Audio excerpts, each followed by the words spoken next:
Hello, xin chào tất cả các bạn đã quay trở lại kênh Thanh Cooking, món chay ngon dễ làm. Hôm nay mình sẽ chia sẻ với các bạn đây là cái món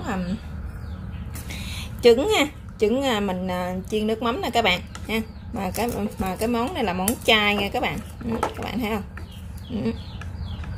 Trứng thì chúng ta gì nó thì nó hơi mặn mặn ha, nó hơi ngọt ngọt các bạn. Ăn cũng rất là bắt cơm nha. Đó, các bạn thấy không? Rồi mình sẽ quay một vòng cho các bạn xem coi nó như thế nào nha. Đây các bạn, thấy không? Rất là hấp dẫn luôn. Các bạn dòm giống hộp trứng thiệt của mình không? Rất là bắt mắt luôn các bạn.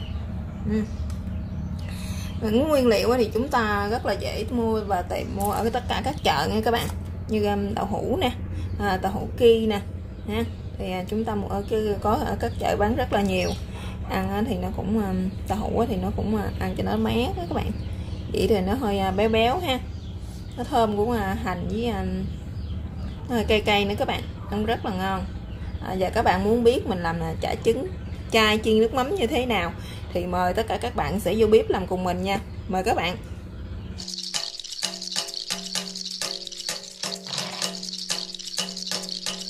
Đây là những cái nguyên liệu để chúng ta làm cái món tàu hũ chiên trứng chiên nước mắm chay nha các bạn.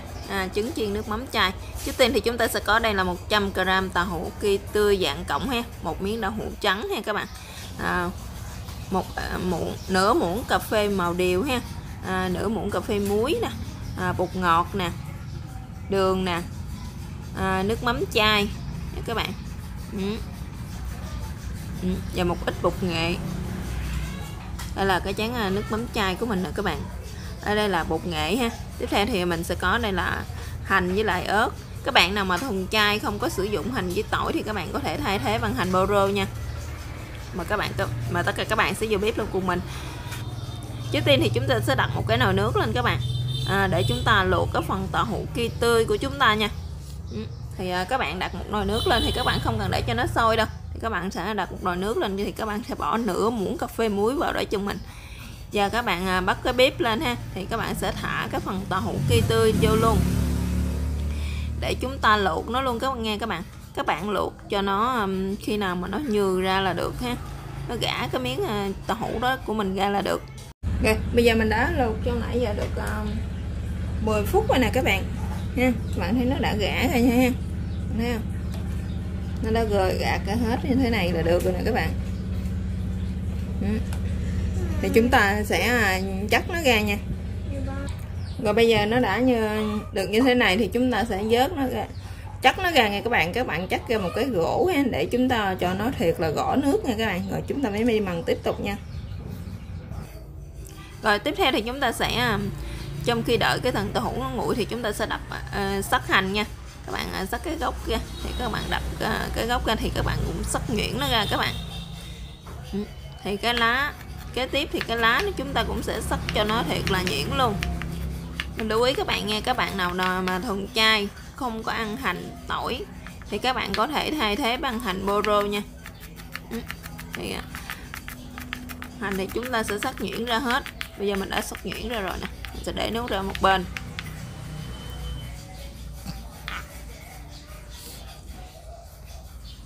Rồi kế tiếp thì chúng ta sẽ xắt 2 trái ớt ra luôn các bạn. Các bạn bầm 2 trái ớt bầm nhỏ ra luôn nha.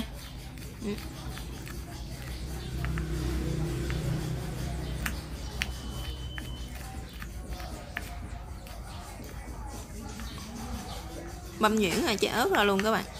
Các bạn nào mà không có ăn cay thì các bạn có thể sử dụng ớt sừng á. Ớt sừng mà nó không có cay thì các bạn bỏ hột đi, thì nó sẽ không có cay các bạn. Mình sẽ băm nhuyễn ra luôn các bạn. Giờ ớt với hành thì mình đã sắc xong rồi đó các bạn. Thì kế tiếp thì chúng ta sẽ đâm cái miếng nghiền cái miếng tàu hũ trắng này ra nha các bạn. Đậu hũ trắng này thì các bạn luộc nó, thì các bạn luộc xong thì các bạn dặn ha, dặn cho nó rõ nước đó các bạn. Nó sẽ miếng tàu hũ của mình nó sẽ dai và ngon hơn ha. Bây giờ mình đã nghiền nó xong thì cái phần tàu hũ ki tươi hồi nãy mình đã cho nó ra một cái gỗ cho gạo thì các bạn cũng sẽ để vô, các bạn trộn chung luôn nha. Các bạn trộn chung hai thứ vô luôn các bạn. Rồi mới chúng ta sẽ nghiền tiếp ha. Nghiền và mình sẽ trộn chung hai thứ vô luôn. Các bạn nghiền tiếp tục thì nghiền thêm 10 phút nữa nghe các bạn, cho hai cái nó hòa quyện và nó dẻo lại ha. Bây giờ mình đã nghiền xong rồi nè các bạn. Khi mà nghiền xong thì chúng ta sẽ dùng cái muỗng để chúng ta trộn nó lại ha. Thì tiếp theo thì mình sẽ sử dụng bột nghệ nha các bạn.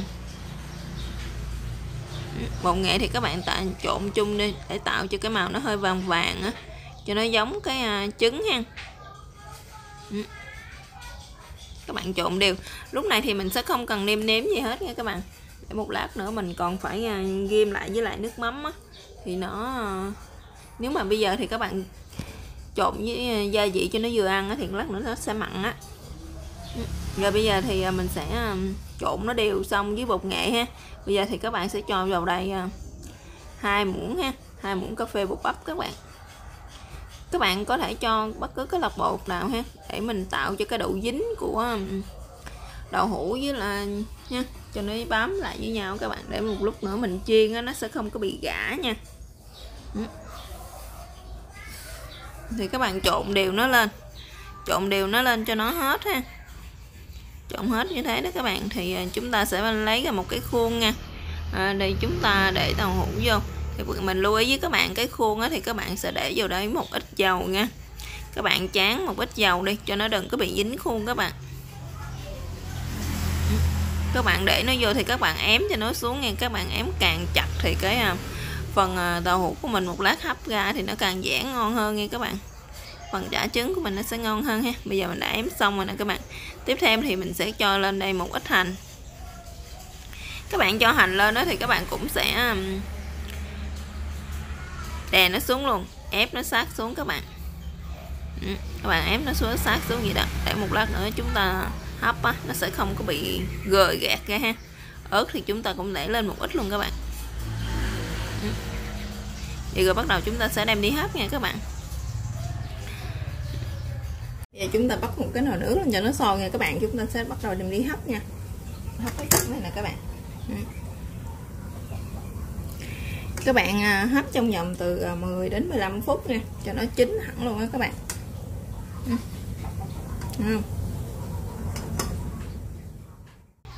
Trong thời gian mà mình đợi cái chả của mình nó chín thì các bạn sẽ đi quậy cái phần bột màu điều này luôn nha. Các bạn có bột màu điều thì các bạn sẽ sử dụng bột màu điều, còn các bạn không có bột màu điều thì các bạn có thể sử dụng dầu màu điều cũng vẫn được nha các bạn. Dầu điều cũng vẫn được ha. Đó. Bây giờ các bạn nhớ quậy cho nó tan ra hết nha các bạn.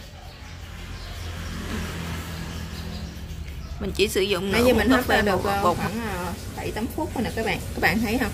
Bây giờ nó có ra mà nó rất đẹp ha. Bây giờ chúng ta sẽ các bạn nhớ dỡ xả hơi nó thường xuyên nha các bạn. Giờ mình sẽ dùng cái muỗng này nè, mình sẽ quét lên một cái màu này, các bạn.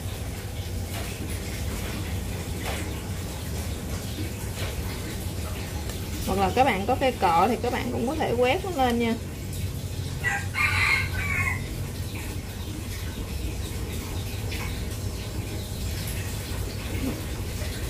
Mình quét cho nó phủ hết cái mặt này nha các bạn, cái mặt trứng của mình nha.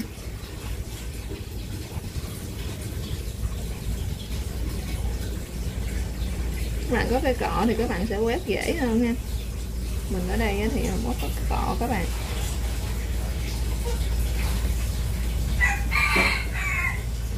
Thì mình đã quét xong rồi ha. Các bạn thấy cái màu nó đẹp hơn rồi ha. Bây giờ mình sẽ đậy nắp lại, mình hấp thêm khoảng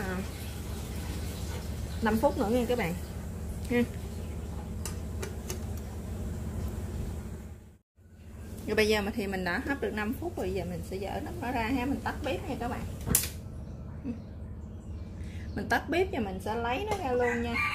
Chúng ta lấy nó ra để cho nguội đi các bạn.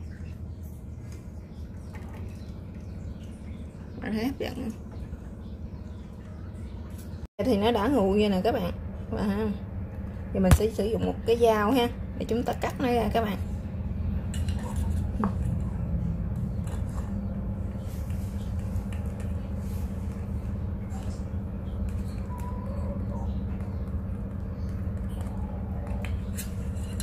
bạn cắt cho nó nhỏ nhỏ ra đừng chúng ta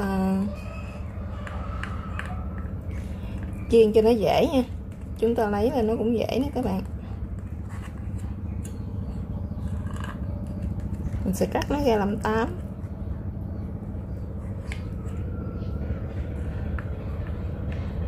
Các bạn càng ép chặt cái đậu hũ này nè, chừng nào thì lúc mà mình hấp á, nó lên nó thì nó sẽ càng dẻ hơn chừng nấy nha các bạn. Rồi mình đã cắt nó ra xong rồi, giờ mình sẽ lấy nó lên nó như thế nào nha các bạn.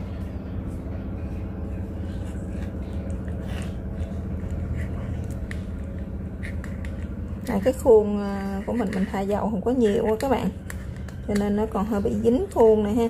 Các bạn lúc mà các bạn hấp á, thì các bạn nhớ thay dầu hơi nhiều một xíu nha, hoặc là các bạn có thể để một cái miếng giấy bạc ở dưới á, chúng ta hấp á, nó sẽ không bị dính khuôn như mình như thế này nha.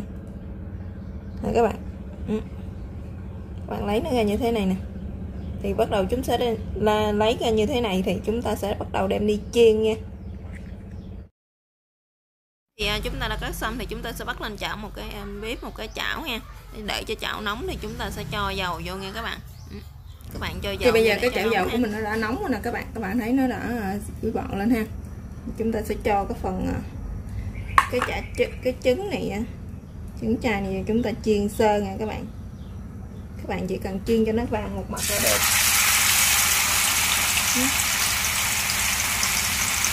Bạn để lửa nhỏ lại nha. Chúng ta chiên á là chủ yếu là cho cái miếng chả của chúng ta nó sẽ dẻ hơn nha các bạn.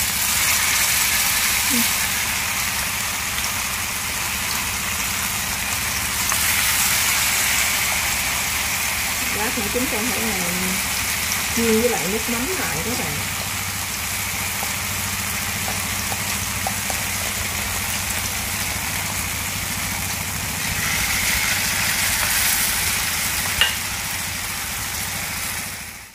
Vàng rồi nè các bạn, mình chỉ cần chiên cho nó hơi vàng một mặt thôi ha, vừa xém như thế này là được rồi nè các bạn.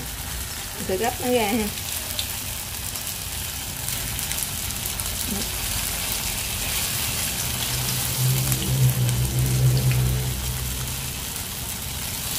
Các bạn chiên như vậy cho đến hết cái phần chả của mình nha, trứng của mình nha các bạn.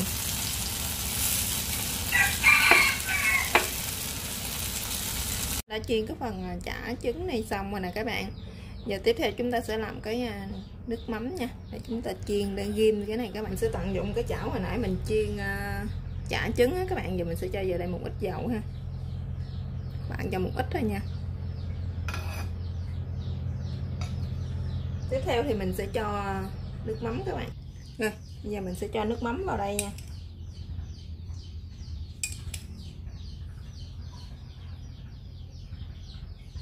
Sử dụng 3 muỗng canh nước mắm nha các bạn.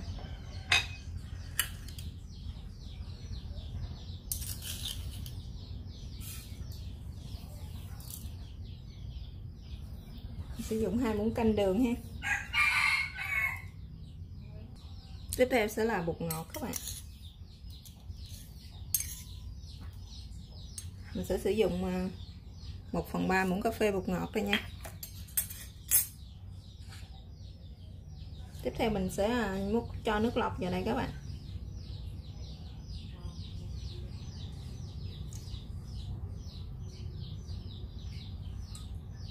Mình cho 3 muỗng canh nước lọc luôn nha.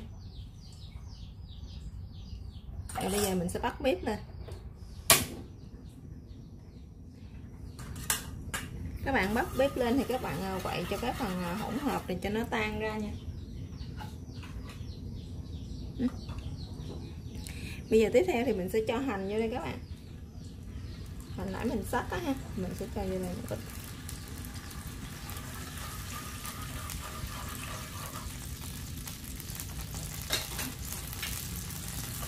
Các bạn quậy cho cái phần hỗn hợp này nó tan ra ha, rồi các bạn nếm lại coi nó vừa ăn hay chưa nha.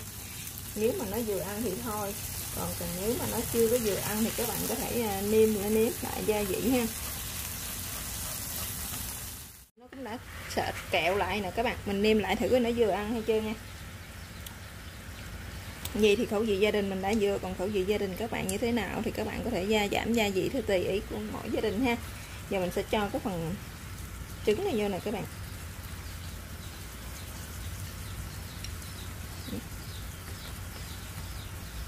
Các bạn cho nó vô từ từ nha.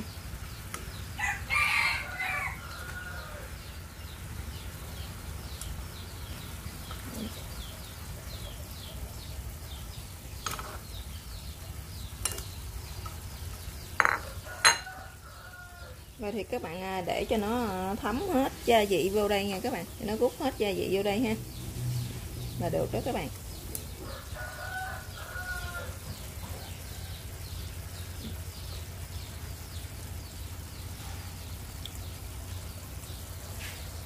Rồi bây giờ thì mình đã ghim nó được 3 phút rồi nè các bạn. Các bạn thấy không? Nó đã rút hết vô trong cái phần trứng của mình này nè. Cái phần tàu hũ của mình đó các bạn. Chả trứng của mình thì nó đã hoàn thành rồi nè các bạn. Cảm ơn các bạn đã theo dõi video của mình. Chào các bạn và hẹn gặp lại các bạn trong các video tiếp theo ha.